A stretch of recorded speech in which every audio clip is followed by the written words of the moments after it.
Este es un video tutorial producido por CAPI, Centro de Actualización Profesional para Ingenierías.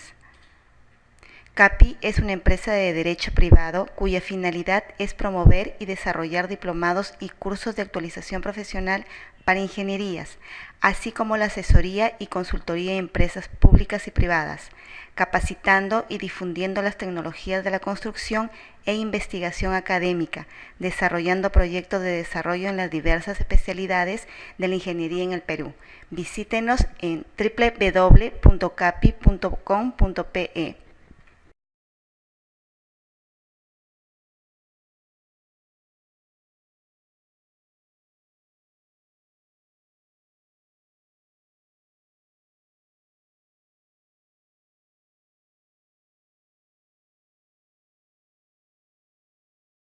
Entonces vamos ahora a revisar algunos resultados del análisis sísmico. Para esto debemos hacer F5 para poder ejecutar el análisis estructural de este edificio de 3 pisos que está siendo sometido a un análisis espectral en ambas direcciones, tanto en X como en Y, de acuerdo a los lineamientos de la norma.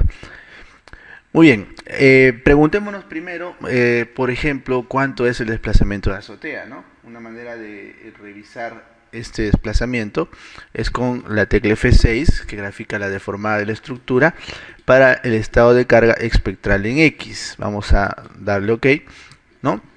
Por el análisis espectral en X viene a ser esta, ¿no? Podemos darle animación. Y si pretendemos averiguar cuánto es el desplazamiento de azotea, ¿no? Miren el valor aquí que se muestra en metros, se puede mostrar también en centímetros si configuro las unidades, el formulario, y luego vamos solamente a cambiar las unidades para los desplazamientos, por ejemplo, digamos aquí centímetros, ¿no? Le doy OK. Y además lo podemos configurar este formulario para algunas pocas espacios decimales, digamos un solo valor decimal. Entonces si yo me acerco más o menos al centro de masa de la azotea, veo que esto se mueve 0.6 centímetros. Ahora debemos recordar que de acuerdo a la norma de diseño sismo resistente, los desplazamientos esperados realmente son mayores. En el artículo 16.4 se dice claramente que los desplazamientos laterales se calcularán multiplicando por 0,75 R los resultados obtenidos del análisis lineal y elástico, ¿no? Es decir, por fuerzas reducidas. Esto significa entonces que este desplazamiento de 0,6 centímetros debe multiplicarse por 0,75 de 8. En este caso el factor de reducción en X es igual a 8. O sea, 6 básicamente. Y el desplazamiento seguramente termina siendo algo así como 3,6 centímetros. Así que vamos a crear un par de combinaciones. No hay necesidad de desactivar el candado cuando se crean las combinaciones, que me van a permitir leer los desplazamientos esperados e inclusive derivas de entrepiso, ¿no? Voy a llamarle desplazamiento XX y en este caso simplemente es el análisis espectral en X multiplicado por 0.75 de 8, ¿no? En este caso el valor es 6.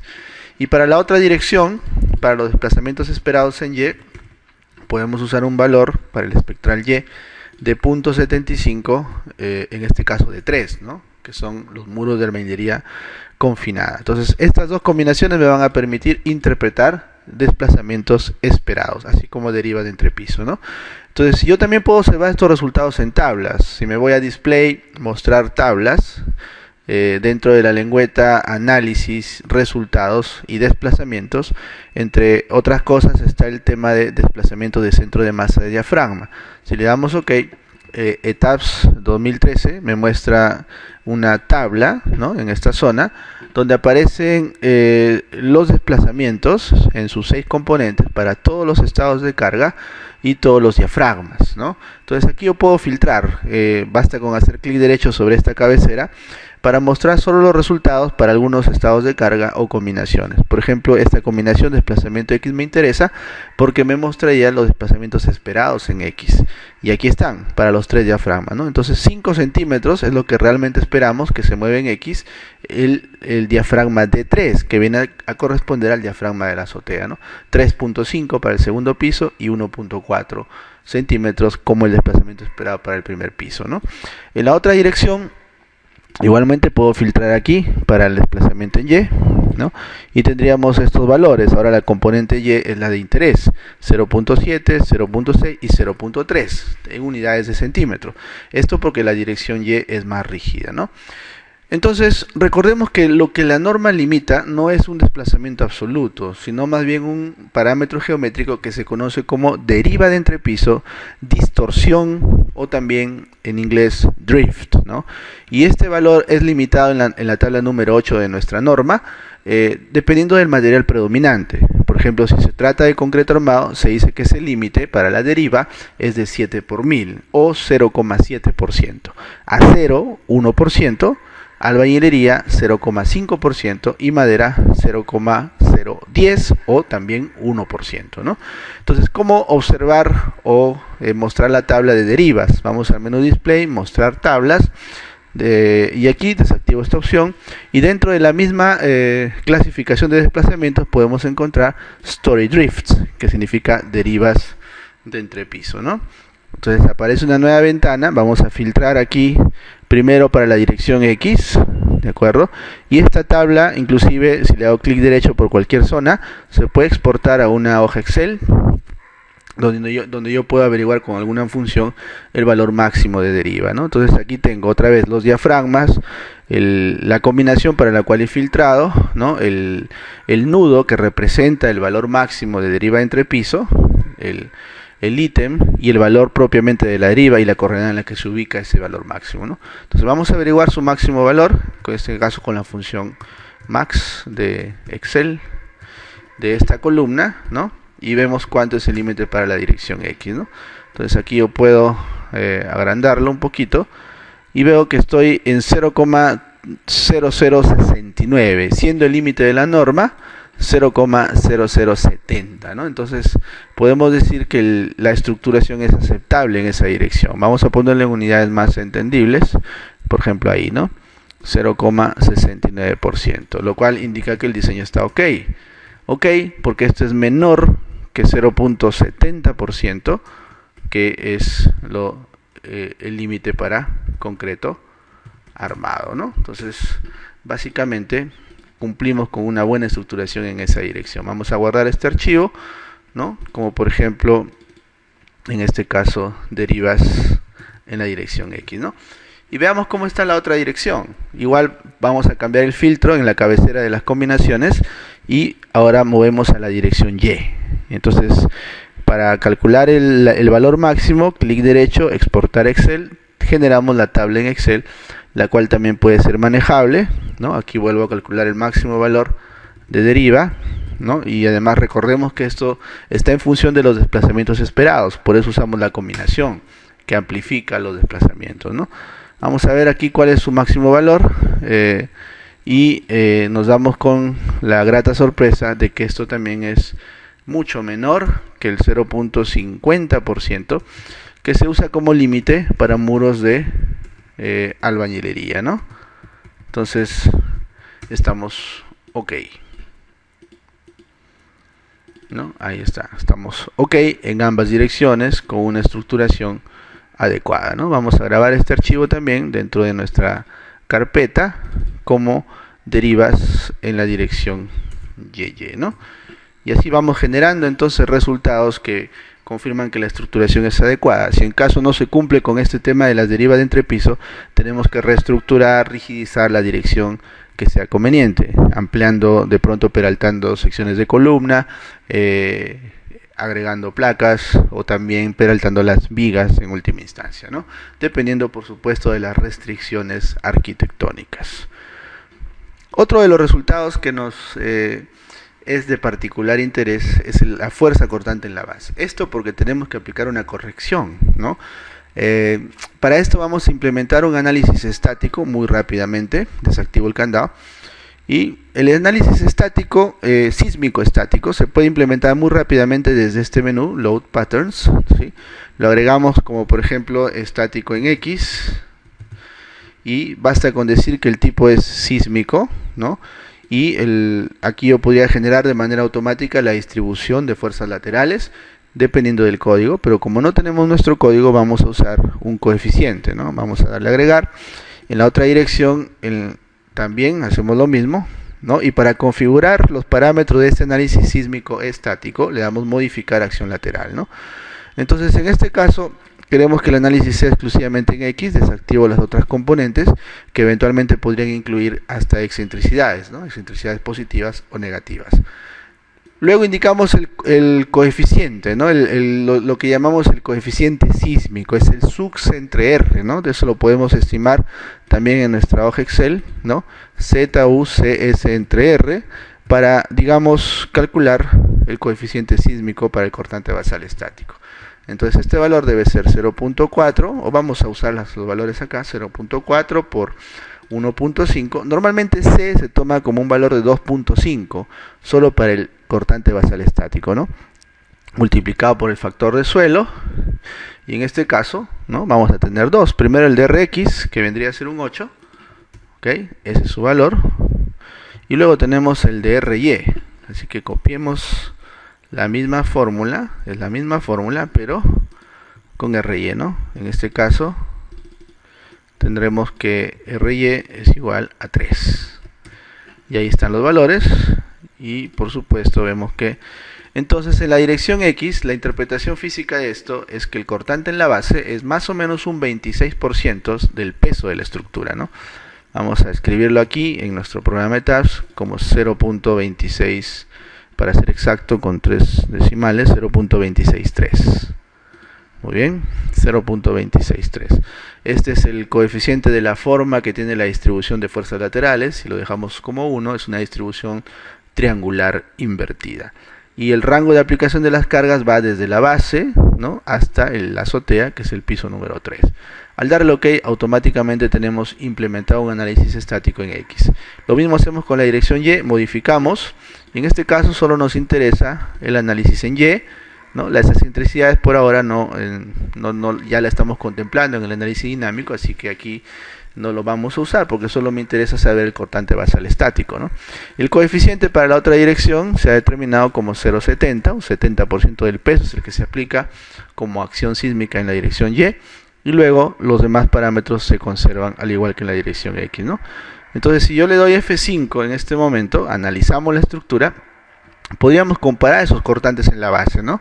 Y vamos a hacer una pequeña tablita, ¿no?, para ver cómo están, cómo aseguramos la fuerza cortante basal, ¿no? Es decir, dependiendo de la dirección de análisis, vamos a usar la dirección XX y YY, calculamos el cortante dinámico y luego el cortante estático, ¿no? Todo en toneladas, obviamente, ¿ya? Y aquí vamos a aplicar algo que se llama un factor de escala o factor de corrección, que va a depender, según la norma, de la relación entre el cortante estático y el cortante dinámico. Si la estructura es regular, en este caso aplica, solo se usa el 80% del cortante estático entre el cortante dinámico, y este factor siempre tendría que ser mayor o igual a 1. Ahora vamos a comentar lo que dice el código al respecto, ¿no? Entonces vamos a hacer este pequeño cálculo, este resumen de valores, y veamos qué resultado vamos a obtener, ¿no? Calculemos entonces los cortantes basales, ¿no? Empecemos con el cortante basal dinámico para la dirección X. Vamos a guardar esta tablita como cortantes, o ya está en el espectro de diseño, ¿no? Bien, entonces vamos a ir al ETABS, le damos display, mostrar tablas. Y ahora resulta que este tipo de análisis, bueno, hay que hacer F5 primero, ya está analizado. Vamos a darle mostrar tablas entonces, y esto se encuentra aquí en resultados de la estructura y story forces, ¿no? O sea, fuerzas de piso. Vamos a ver, primero en la dirección X vamos a comparar los cortantes. Acá hemos hecho que la ventana sea flotante, mejor. Entonces vamos a comparar el espectro en X y el estático en X, ¿no? Los dos cortantes en la base. Entonces, ¿cuánto es el valor en este caso para la base, que es el primer piso, está por acá, para un análisis espectral en X, ¿no?, de, digamos, de fuerzas cortantes? Vamos a ver, filtramos otra vez por espectral X y estático X, ¿no? Entonces ahí tengo que para el primer piso, ¿no?, el espectral X me sale 155.16 toneladas, ¿no? Ese es, digamos, el valor del cortante dinámico, ¿no? 155.16. Y el cortante estático, como vemos más abajo, ahí está, para el primer piso, bottom significa parte inferior del primer piso, tengo un valor de 184.97, ¿no? Se supone que en valor absoluto, ¿de acuerdo? Entonces, ¿cuál es la relación que existe entre el 80%? Vamos a ver por qué ese 80%, ¿no? Esto también lo indica la norma. Si nos vamos a la norma en la parte donde describe el análisis dinámico, dice claramente que debemos asegurar una fuerza cortante mínima en la base, ¿no?, para cada una de las direcciones. Suponiendo, acá dice claramente que para cada una de las direcciones consideradas en el análisis, la fuerza cortante en la base del edificio no podrá ser menor que el 80% del valor calculado según el artículo 17, ¿no? O sea, el cortante basal estático. Para estructuras regulares, ni menor que el 90% para estructuras irregulares. Si fuera necesario incrementar el cortante para cumplir los mínimos señalados, se deberán escalar proporcionalmente todos los otros resultados obtenidos, excepto los desplazamientos, ¿no? Así que tenemos que escalar. Como aquí el cortante estático es mayor que el dinámico, lo escalamos con el 80% porque la estructura es irregular. Así que hacemos la fórmula 0.8 multiplicado por el cortante estático entre el cortante dinámico. Y este valor siempre tiene que ser mayor o igual a 1. Así que aquí adoptamos el valor de 1. ¿De acuerdo? Veamos para la otra dirección, ¿no? En la otra dirección filtramos espectral Y y estático en Y, ¿no? Y tenemos un cortante, en este caso en la dirección Y, para el primer piso, de 442.71. Vamos a copiar y pegar, ¿no? Perdón, acá, copiar, pegar. Y el cortante estático es 492.32, ¿no? Ahí está. Si aplicamos la misma fórmula, otra vez, tenemos un valor, en este caso de,